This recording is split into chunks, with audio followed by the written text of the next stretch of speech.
Oh, so just people coming in stuff. Oh, yeah. Let's make sure that's Someone good. else can Oh, you know what, monitor the Jen? data. Yeah. You're right. Um, yeah.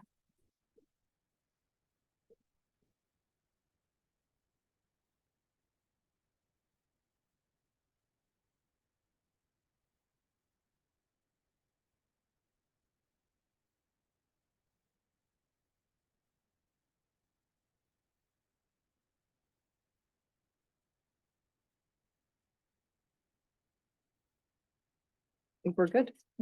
Oh, there's another one. Goes in my heart. All right, everyone, we'll do a quick sound check. So if you're online, can you just let us know that you can hear us all right? Yes. All right, amazing. I see thumbs up though, so that's perfect. Thumbs up. All right, so we'll give everyone, we'll maybe give one more minute and then we will get started.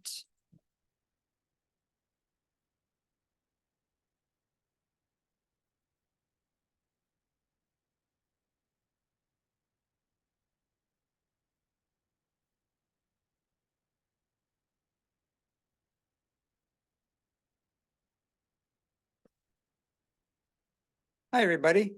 Welcome to our information session on the Interdisciplinary Medical Sciences Graduate Program. So it's hard to believe this is coming up year 4 of the program. There's been phenomenal growth since we started, and it's really been quite a success. So I'm glad that there's a fair number of you are interested in hearing about it.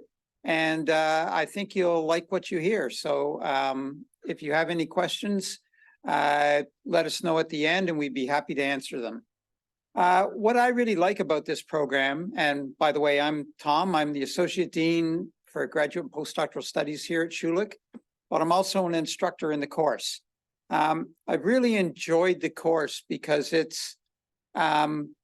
the program is really interesting in that it takes a very different approach to what we're teaching you. So this is nowhere near extended undergraduate studies. This is a way of addressing problems. The topics are not necessarily set in stone, but it's how you handle a large problem. How do you look at or approach a variety of issues in medical sciences today using big data? How do you do things ethically? How do you look at how you develop policy? All of those are sort of the questions we ask, not, memorize the Krebs cycle again. So I think you'll actually find this really an interesting program. We're going to give you some details on what it looks like, what the goals of the program are, and then we'll let you hear from some of the people that have taken the course in the past. So I'm really excited about offering it again next year, and I think you'll really enjoy what you see today, and I hope you find the program very interesting. So I'll turn it over to Nicole, who is the head chief of running this show, and she's does a fantastic job, and the students every year give her lots and lots of plaudits. So Nicole, here you go. Wonderful. Thank you so much, Tom. And yeah, thank you so much to everyone who is joining us tonight. And we do have the chat open here, so feel free at any point if you have things or questions, we'll keep our eyes on it and we can definitely address things either as we go along or we can do it at the end. Our goal is really that we're not going to talk for too long. We want to give you some information. Like Tom said, we have invited one of our former students to chat just because, it's obviously nice to hear what, from a student perspective, what they thought as well, maybe why they enrolled and things like that. So to get us started, I just wanted to share a quick video with you. So I'm going to go ahead. It's 1 minute, and then I will come back and share some information.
website, and that's just a link there where you can go and find more information, and we'll put that up at the end as well. But again, just a short, quick little video to really give you an idea of what we're going to be chatting about and kind of, what we had to think about when we were conceptualizing everything.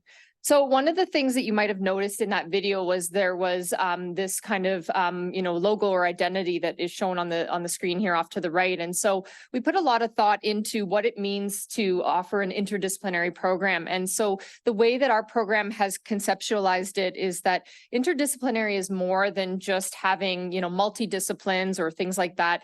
It really comes down to the people, the content, and then also development of various domains for a student. So we hope to bring together people from all different backgrounds. We want to make sure that you're getting content and knowledge from different disciplines, but then also we feel that we want to play a role in terms of fostering not just your academic development, which is usually where programs like undergraduate tend to focus, but also thinking about making sure you're developing as a professional and also personally as well. So that's just a little bit in case you're wondering, where this came from and what it all means. So in terms of the goals of the program, and there's quite a few here, and I won't just try to read them, I'll try to give you kind of a little bit of a snapshot. So the biggest thing when you're thinking about any sort of interdisciplinary program is that you really want to move a little bit away from depth and start to focus on breadth. And so specifically, we're focusing on breadth of research topics. And the reason we do this is because our goal is that by the end of the program, we're going to generate scientifically literate and research literate individuals. And so the way that we do this is by creating an environment and an atmosphere that's going to have relevant, authentic, thought-provoking research topics. So that's something that a lot of our instructors really pride themselves on, is staying up to date and relevant. And they do so by then making sure that you're developing skills like critical thinking, decision-making, and whatnot. The other thing is that you've probably heard before that in order to solve a lot of complex research problems in this world, you really need to have interdisciplinary thinking and interdisciplinary approaches. Continuing to do the same thing over and over again, or only bringing together people who maybe think the same way, that's not going to result in innovative solutions. And so that's another aspect that is threaded throughout the program. And then although we are course-based, we still wanted to make sure that students had opportunities for experiential learning. So that's also known as like hands-on type learning. And so there's going to be opportunities with a basic science partner, a clinical partner, as well as a community engaged rotation. And all of these really allow students to take what they've learned in their courses and connect that theory with practice. And then the last piece, again, another layer that's threaded throughout is this idea of personal and professional development, which I said before. So some people come into this program maybe knowing what they want to do next, others might be unsure. And so by, just making sure that we're kind of having that reflective piece throughout and getting students to think about their goals and how they're going to achieve them, hopefully you'll be that much closer to your next step. Another thing I like to just showcase, I think a lot of students are used to the terminology of learning outcomes, but something that our program prides themselves on is that we're also really focused on skill development. And so on this slide here, you can see that we've actually identified 7 what we call core interdisciplinary skills. And these are very much the basis of the program. And so throughout the program, we will be, kind of reminding you of when there's opportunities to develop these. We'll also be asking you to document and think about where and when you've achieved these skills. And the reason why this is so important is that when you go off into doing an interview after this program, or you're applying for a job or whatever it is, you really want to make sure that you can articulate what you've learned, right? We know, and we've heard from students that they have skills, but they often lack kind of either the confidence or the knowledge and the words to kind of communicate that to other people. In terms of the course curriculum, you can see it here just in case you're kind of curious about some of the course titles. And so we've got science communication, we've got some research methods. I think some areas that our program is a little bit more unique would be courses like science policy. So that course in the past has been instructed by someone from Health Canada, and students work on authentic tasks related to that Health Canada has and initiatives they want to explore. We've got ethical research practices, academic integrity, data science, research excellence through diversity, and then intellectual property implementation and commercialization. So again, really speaking to, we're not just focusing on disciplines here, we're trying to give a breadth of coverage here in terms of what we believe students need to kind of set them up for a variety of careers. You can also see we've got different experiential rotations. And then another thing that I think is unique is we do have a focus on skill seminars. And so really the skill development in the program is not implicit, but we're actually really trying to explicitly ensure that students are developing these skills. And we always say that these are skills that you're going to need to be successful in the program, and again, after you've graduated. Here's just the same information, but kind of laid out in terms of the calendar. So some students maybe might be attracted to the program because of the timing of it as well. So we know that some students are interested in maybe a 1-year versus a 2-year program. And we also know that some students might be interested in starting in May and ending in April, depending on what their next steps are.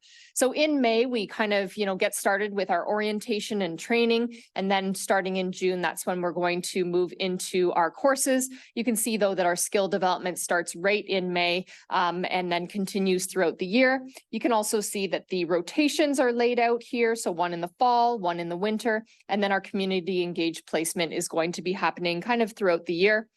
And then the other piece that's kind of weaving all the pieces together in the program is something called an e-portfolio, which we can answer questions about if you have them later. The other thing that I think is important to talk about is just the way that we assess in the program.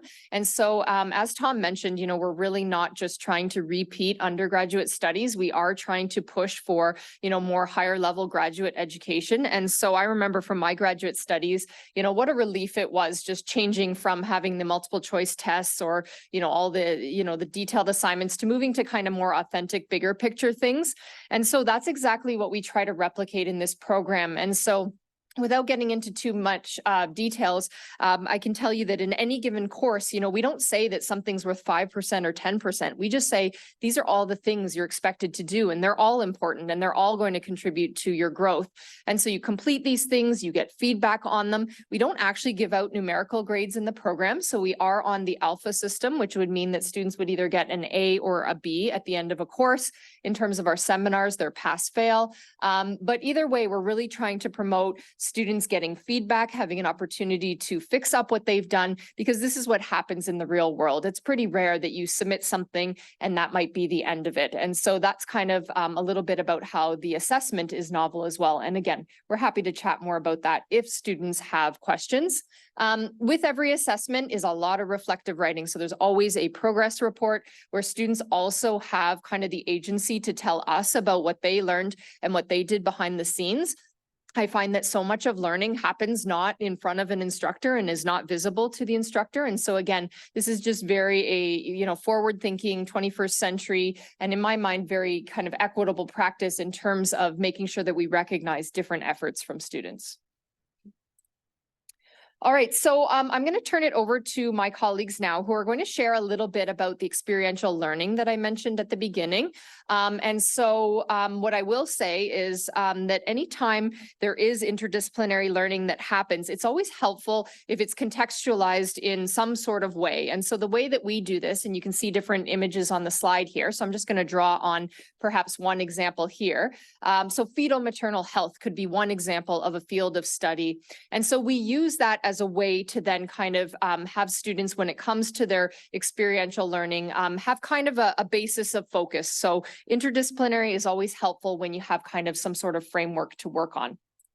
So I'm going to turn it over to Dr. Haddad, who's going to come up and he's going to chat with you about the first two rotations, which are our basic science and our clinical science.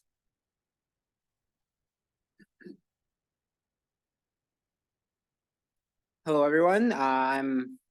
I'm looking there. I'm Faraj Haddad. I'm one of the coordinators in this program. I coordinate one of the courses, which is the one on ethics, but I also my main involvement is on these basic science and clinical science rotations. So really, these are, you can see them in front of you. There's two, I'm going to speak specifically to 9601 and 9602. So these are 2-month-long rotations where you will be matched with either in the basic science, you'll be matched with a scientist, a basic science supervisor at Schulich, here at the Schulich School of Medicine and Dentistry, or in the clinical science, you would be matched with a physician, so someone working at one of the hospitals in London. And within these, you're basically going to, you're going to work closely with them to learn about their, first of all, you're going to learn about their area of expertise. You can see there's these objectives that are there. So there's like elements of the observership. So you're going to go into their labs, go into their clinics, see how things are done, see what they do in practice. You're gonna get involved in the day-to-day. So this is what we mean by immersion. So you're gonna, join their meetings, learn how things function within their specific environment, either the research environment, the clinical environment.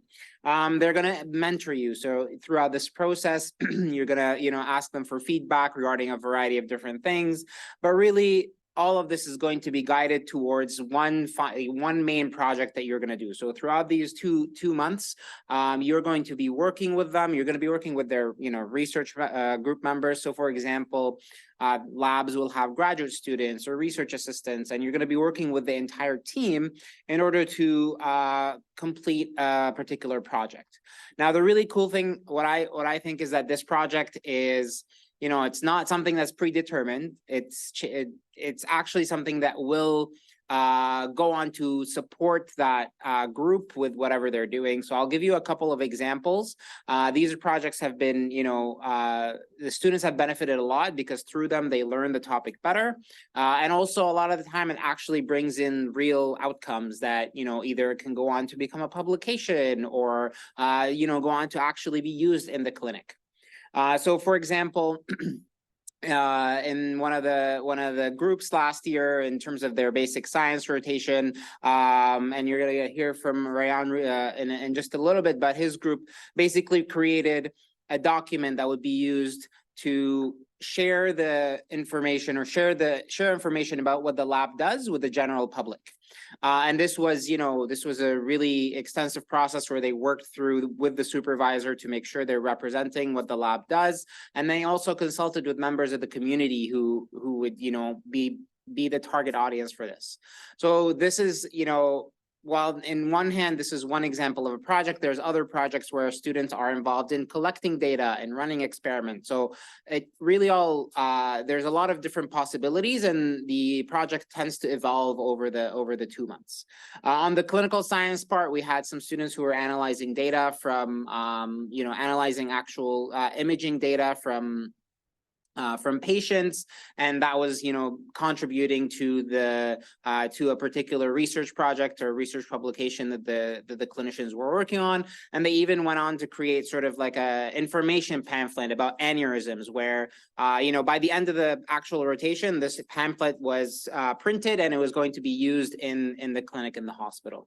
So really it's a lot of it's really rewarding, because a lot of the times what you're doing is actually going to make a difference, even though in a very short time. I would say it actually has been pretty successful overall. And you get all those other things which are really important. You see what happens on the day-to-day, you get the mentorship, and you get to, experience research from two very different sides. A lot of the times, me my training was in basic science. I never had the experience to see what the clinical research looks like. And I think this is really valuable to go through. So now I'm going to pass it off to Joy, who's going to talk about the third thing that you see on your slide, which is the community engaged learning. Yeah, hi everybody. So as Dr. Haddad said, my name is Joy and I'm the experiential learning coordinator for this program. So when it comes to CEL or community engaged learning, unlike your basic science and clinical science rotation, it is a full year rotation, which means from September to March, you are matched with a community partner, typically a nonprofit organization it could be, and you'll work with them on deliverables that they have defined for you. And so the deliverables that you'll be working on is going to be work that matters. They're not going to be just make work projects, because we really want to support our community partners in addition to, of course, supporting and enriching your learning as well. And so it is project-based, which means that instead of you going on site, the work that you'll be doing with the organization is mostly going to be remote. They might invite you to events, or they might ask you to be on site for maybe your first meeting, but otherwise it is project-based. So you'll be doing most of the work remotely.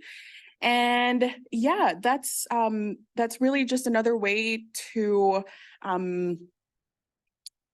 increase, like Dr. Campbell has been saying, the breadth of your knowledge. And examples of community engaged learning projects in the past, I believe last year, one of the groups worked with the fetal maternal group, actually worked with J-Grief counseling, and they looked at the male experiences when it comes to infertility and early pregnancy loss, for example. And I know this year, our cancer group is looking at understanding why this organization, the organization that they partnered with, why their programs are only being accessed by a certain group of the London community, and how they might be able to expand that reach. So the work that you'll be doing with our community partners are really work that matters.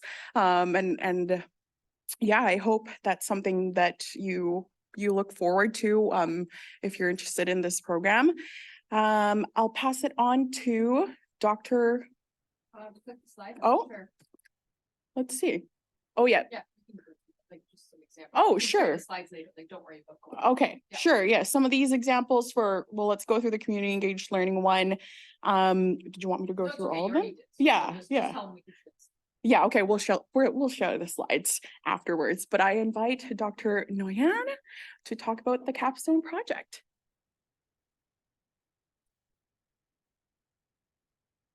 Hi, everybody. My name is Hussein Noyan, and I'm in charge of capstone projects in this program. As a matter of fact, I joined this program last year, and I joined a team of wonderful individuals that are dedicated to work closely with you in order to help you learn a lot of things in a very short period of time. I think when I joined this program, it was already a very well-established program. A great job done by Dr. Nicole Campbell. So I really became part of this team and enjoying every minute of it since I joined this program. So in addition to coordinating some courses and a little bit of teaching for the master's program, I'm in charge of capstone project. And this project, one interesting thing about this is that it's kind of, you're going to be with me if you join a program, almost the whole entire program. And we're going to help each other in order to learn how to identify a wicked problem, how to identify stakeholders that are associated with that wicked problem, and how to find a way to tackle, to find a remedy in an innovative way, as the definition of a capstone project is, as a team-based activity.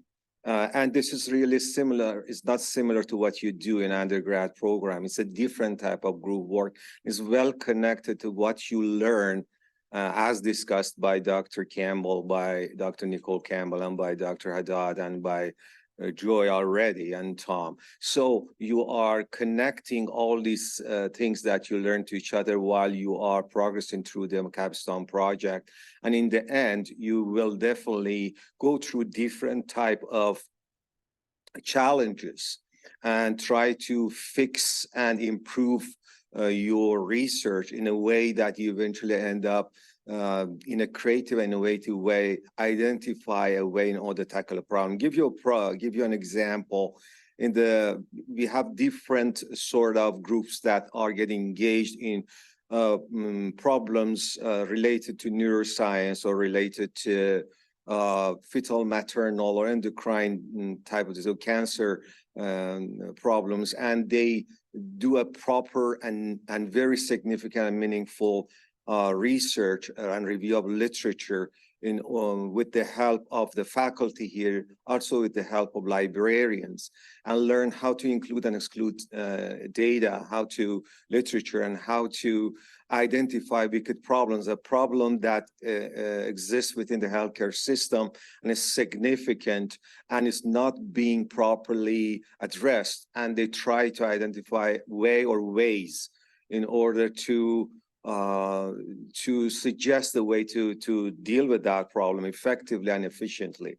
And we had examples of, we had a wonderful group before when I joined here in cancer group. One of the representatives will talk to you about this.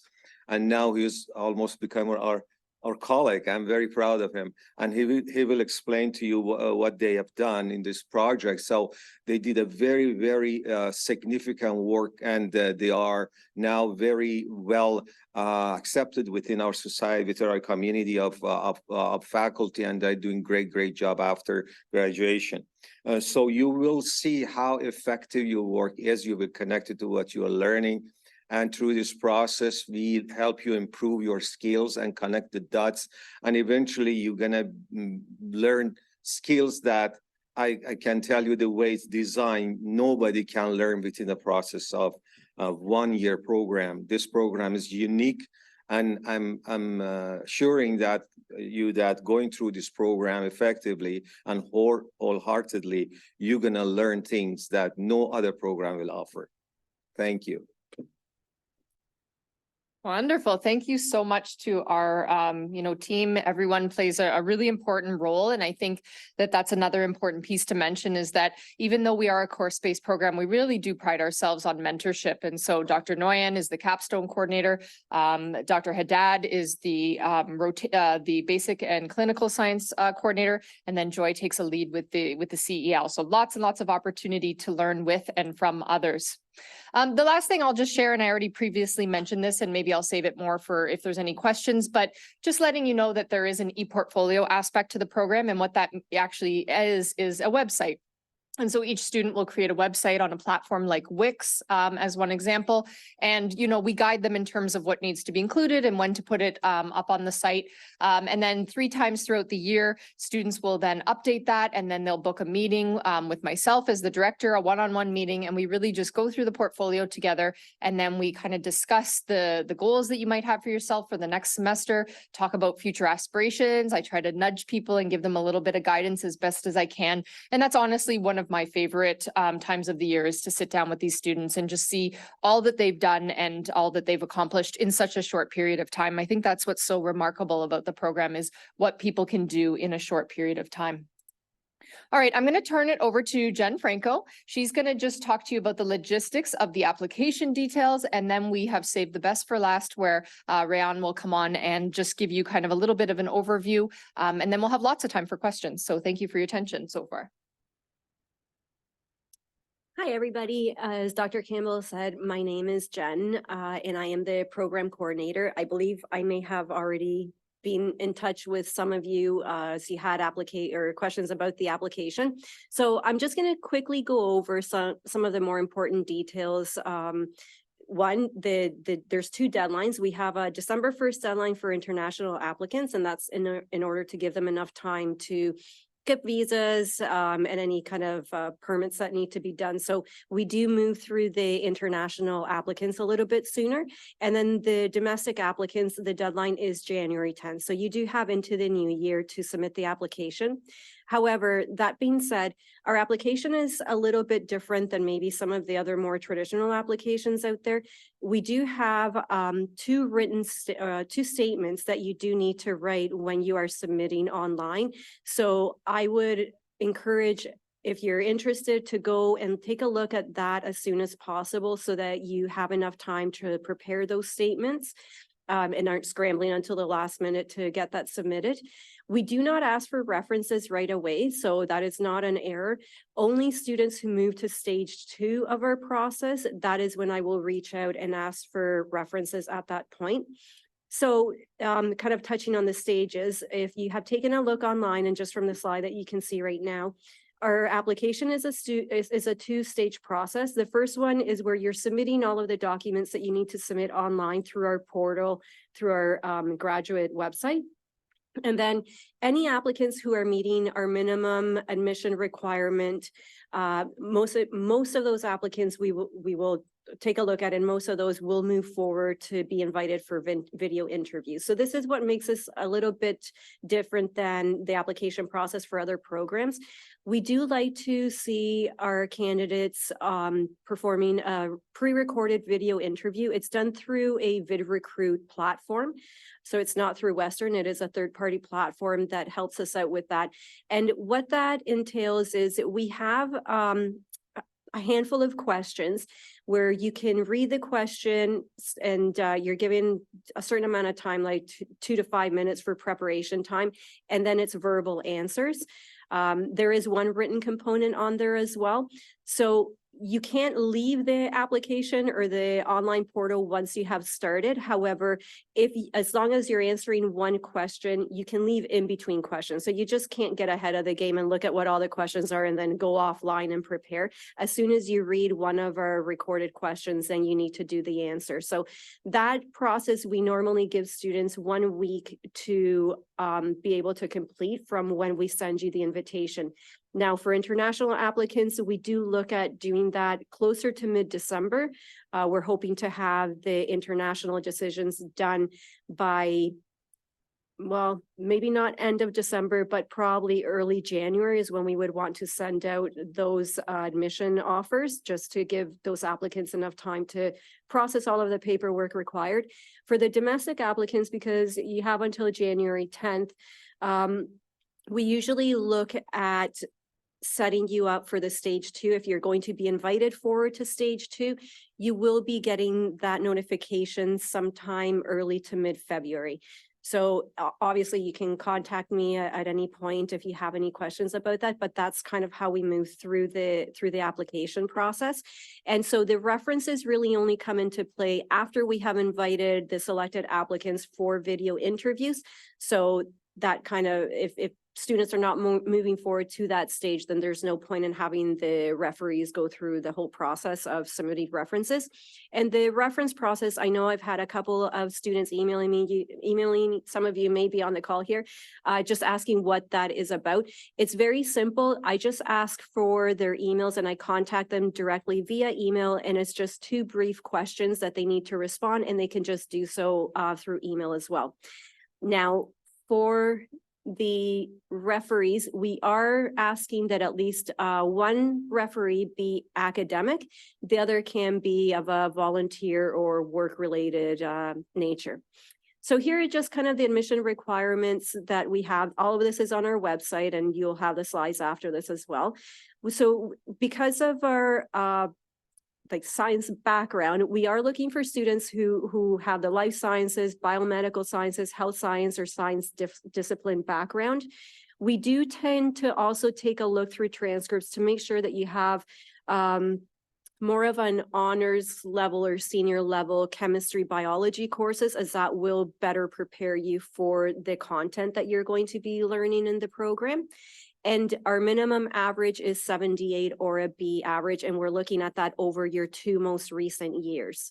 We do have, as it says, the third point there, it's an online application. So once you go into our website, you can be linked into the portal where you submit that application.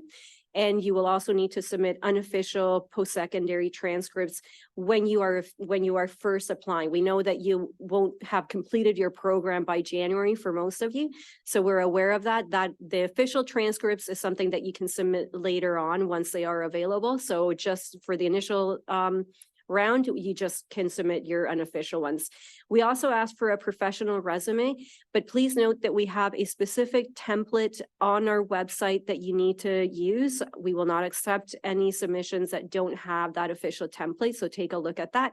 And we also look for students with a strong level of English proficiency.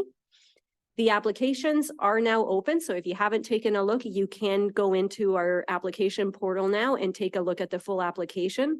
As I said, there's 2 different deadlines depending what type of student you are, and there's our deadline or our website information again.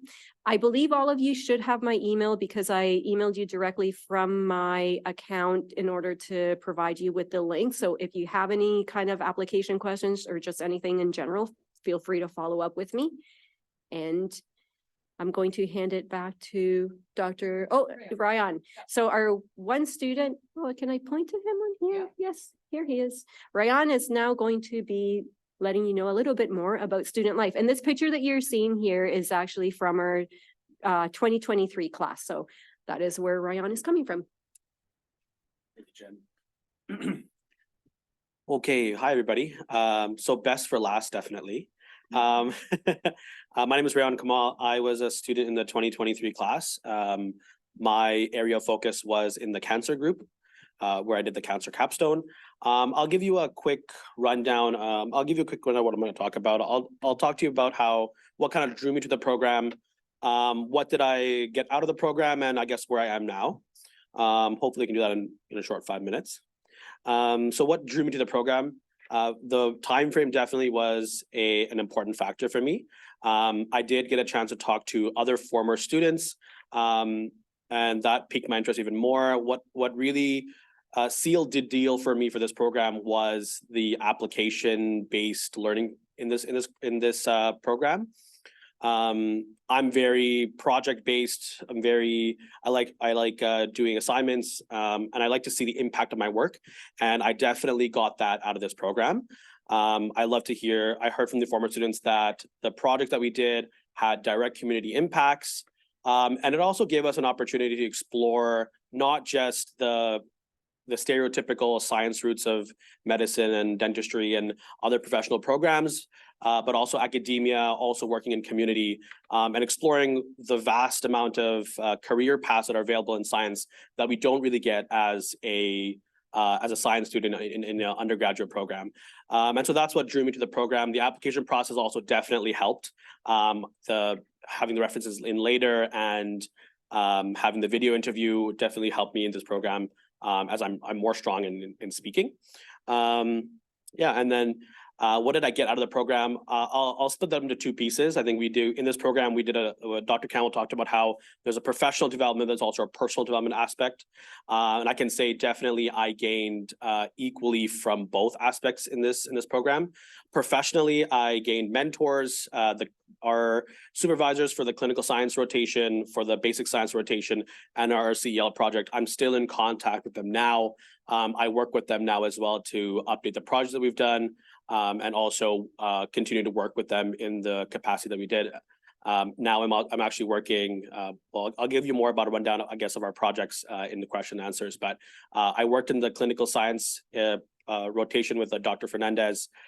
We actually ended up publishing our case report, and now based on that case report, we're working on a systemic review that we're also looking to publish. And so that's one of the personal developments, the professional developments that I got from the program. Skill development actually was one of the biggest things in the personal development aspect. The progress reports and the career development seminars all really helped with developing that reflective piece. I think that we as students really don't know how to talk about ourselves or do that introspection piece to understand where we can improve. And this program gave me those tools to understand how to reflect, and then not just that, but how do you go, where do you do from there? How do you get better? And definitely now going through the program itself, I can definitely say that I've developed a lot of great skills, and I'm using them every day now in my career. Where I am now, so right now I'm working as a research assistant. The CEL project that I did here in this program directly translated into a career for me, or a position for me. I work in oncology research at the Victoria Hospital with my CEL project supervisor. She hired me and my 2 other colleagues straight from this program. And I also wanted to get into the academic teaching sphere. So I also had a mentor who helped me get a position as a lecturer here at Western University. And that's what Dr. Nguyen was talking about in terms of being colleagues. But that was my journey. For example, Arlie, who was another person in my project group, he's a project coordinator now for the Princess Margaret Hospital and their global cancer program. Many of our students have gone into medical school, dental school direct from the program. And then many of them have become business analysts, for example, for hospitals, for other organizations as well. So there's a huge impact, not just from in the program, but from after the program as well. For the fear of rambling on, I'll end that there. And if you have any questions, I'll answer them in the question answer.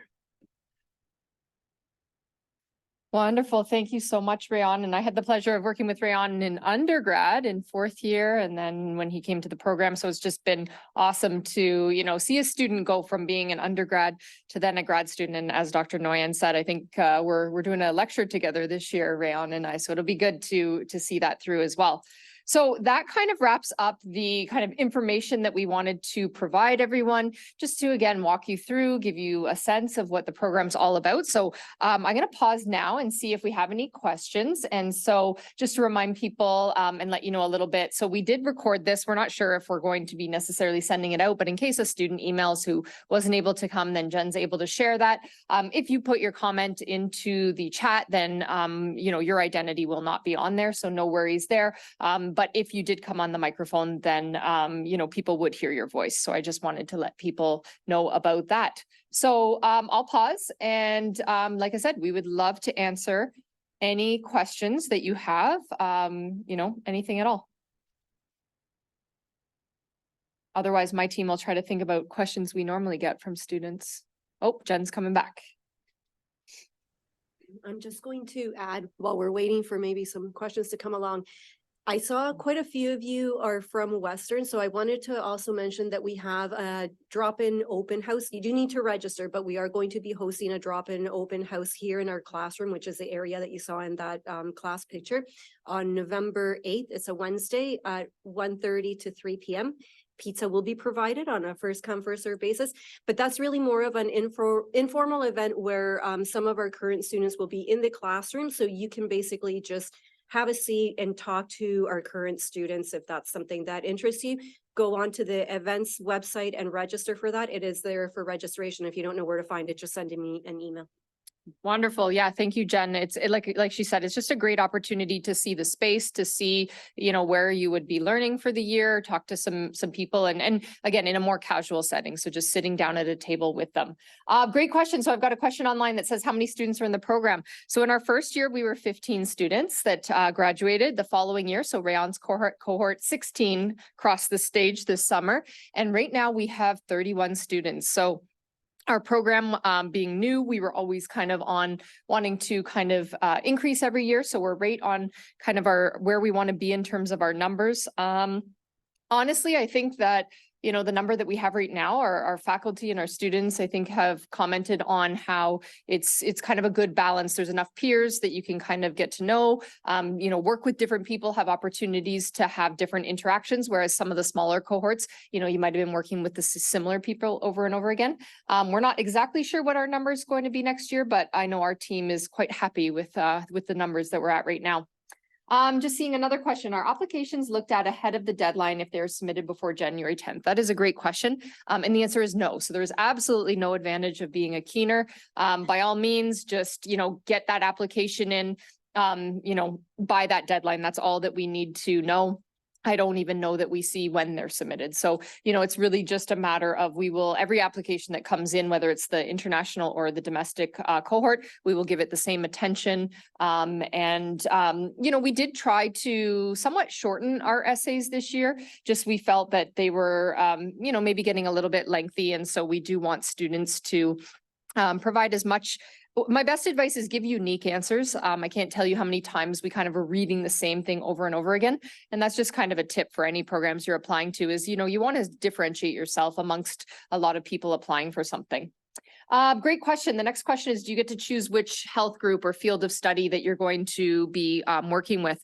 So we've had different models over the years. So we've had models where people will get to kind of rank their different their different interests. So we always take whatever our cohort is. So for example, 31 this year, students are working in groups of about 3 to 4. So that means we have 8 different fields of study. And so we had a process. It was a very, complex process in the sense that we were trying to get people's backgrounds on what knowledge they had, what previous experiences they had, but also how they worked as a team member. So from my experience in education, I think it's much more important to try to get teams together who can work effectively with others, as opposed to solely bringing people together over a common interest. So we definitely try to balance that. And Joy was a phenomenal colleague this year who went through all the data and tried to, make as much sense of it as she could. And I think she did a really good job. So we definitely gather information, but also we kind of say there's really no bad, rotations. And sometimes you might be interested in a field, but maybe then that project, isn't exactly what you thought, and vice versa. So the nice thing is that basically, you have opportunities to work with different people. There is a question about the fees and the costs. That is a great question. And then also about funding. So in terms of the exact dollar amount, Jen, you don't know it's 11,000 and something, right? Before ancillary fees for the year.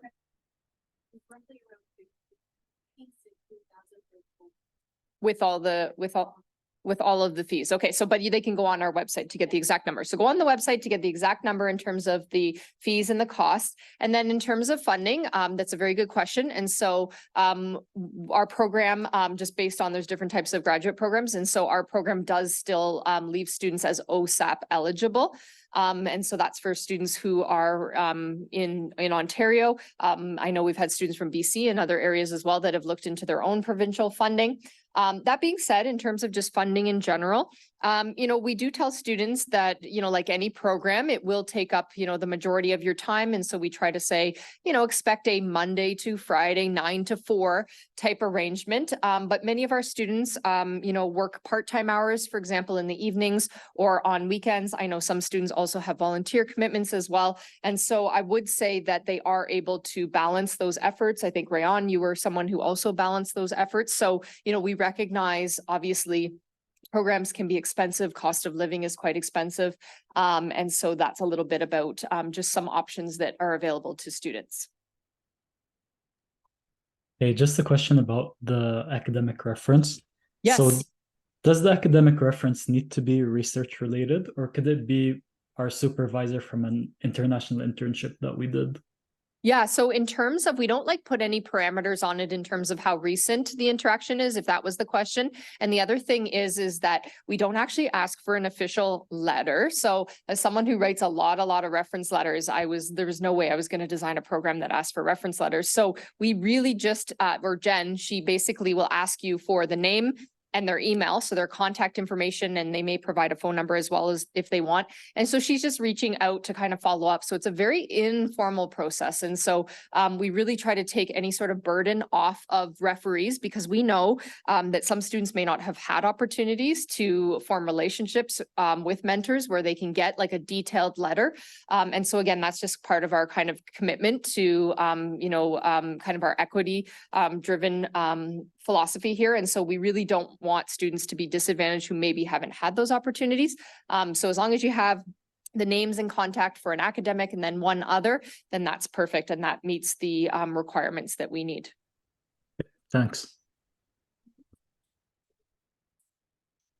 Oh yeah, let me put a slide. The one that, there we go. And I know it's a little bit hard to see, but this was from the 21-22 cohort. So this was the first year of the program. And so here you can see some examples of the fields of study. So cancer, fetal maternal, bone and joint, respiratory, neuroscience. This year we have a gastrointestinal group. We have, what else do we have? Musculoskeletal instead of the bone and joint. We've had endocrine and things like that. So lots and lots of different examples. And 2 neuros, yeah. So anyway, so this is kind of just a little bit of an overview. If anyone would like access to this just to kind of see, we're happy. Jen, you can follow up with Jen and she could send you even just this slide. It just walks through who was the supervisor for all of these, and then a very high level kind of bullet of, what did the project entail. All right, any other questions that are coming in? And at any time, if you have any questions, the other thing that we do like to share with students is that, we fully understand that perhaps, just like any program, right? You might be applying to multiple things and, hopefully, now you have a better idea of when our timelines are, when you're going to hear from us. I'll just kind of go back to, let me go back. Just the point, Here we go. just we want to make sure that those like names and projects change. Oh, yes. So those names and projects, good point, Dr. Haddad. Those are examples from 2 years ago, right? So those are just examples of projects that we've had. So here's just kind of to put the schedule back onto the screen. So we are going to start, like I said, with our orientation and our training right in the first month. So this past year, we had quite intensive training in May. And so you can expect that we will be starting sometime in early May. And so just keep that in mind as you're perhaps either applying to other programs or even waiting to hear about other programs, because we understand that many students are applying to lots of different things and that they're trying to figure out what program is going to best suit their needs and help them get to where they need to be. All right, any other questions?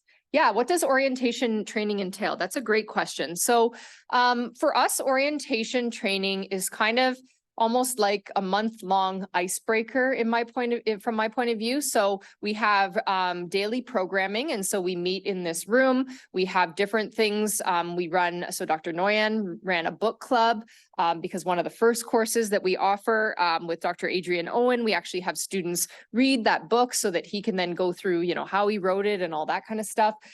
We also have kind of some different team building activities. This past year, we had a lot of students who are new to Western, so we wanted to make sure we could even get in a campus tour, going to the grad pub for nachos and things like that.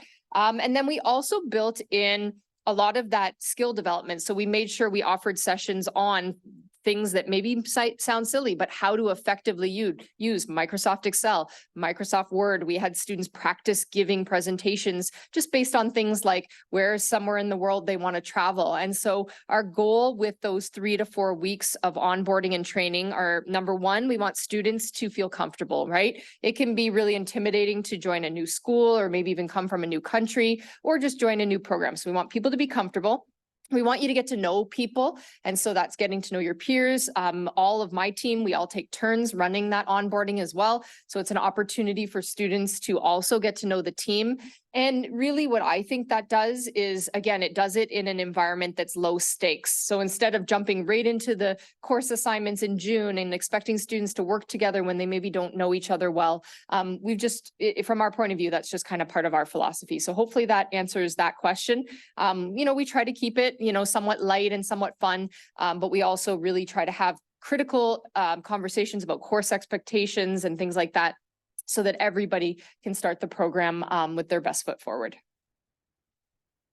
Thank you, everyone, for all these great questions. But yeah, it is in-person orientation and training, if that was kind of one of the things on people's mind.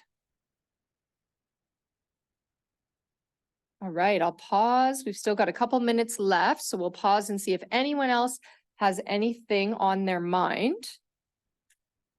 And again, if you ever want to have a Zoom call with Jen and I, or if you have questions, or if you're unsure about your situation or anything like that, just talk to us. We're reasonable people. We want to, our goal is to get as many students who want to be in the program, in that cohort for May. And so, whatever we can do to support you along the way or answer your questions, or maybe, if you're unsure about some things or whether or not it would be a good fit for you, then by all means, just follow up and, we can have more of a one-on-one conversation. Anything else from the team that we need to? Yeah, I'm going to turn it back over to Rayon. He's going to just add in about networking, because I think that is a piece that when we designed the program, we didn't anticipate it, but all students talk about the networking. So thank you. Yeah, I just wanted to hop on and talk about that piece there.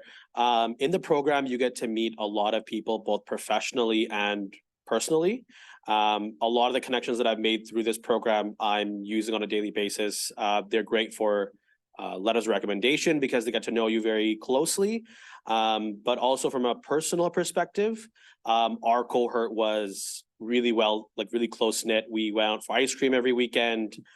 We had a Halloween party. We did a whole yearbook. We also give Dr. Campbell a copy.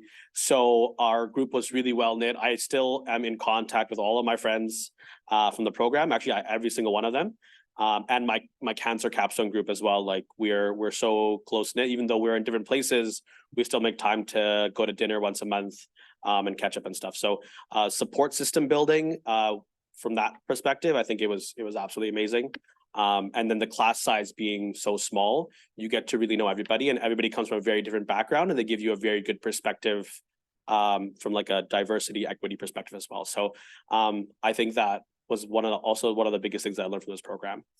Yeah, so that's the one thing I want to add. Amazing.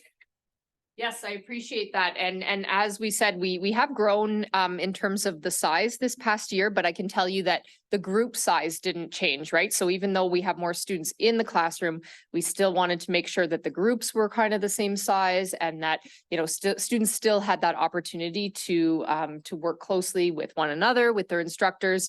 And like I said, the main feedback from our instructors, because they were a little bit unsure of what that increase in number would do, but they said that it really has just the diversity of thought and hearing from more students has been a real plus. And, you know, we're getting contributions from the class that, you know, perhaps we might not have got before. So it's been really great just kind of, you know, reaching that point where we can find a sweet spot of having enough students to add some value while still providing that kind of feel of a smaller program. All right. Anything else from people online? All right, I'm going to just stop the recording then. Thank you so much for tuning in. If anyone did have questions that, you know, weren't answered yet, and maybe you just weren't comfortable, we will keep this open for a few minutes so that you can ask them as you see fit. And again, if anything comes up, do not hesitate to reach out to us. We hope that we see some of your applications in the near future. And again, at any point, just reach out if you have any questions. Have a really great night, everyone.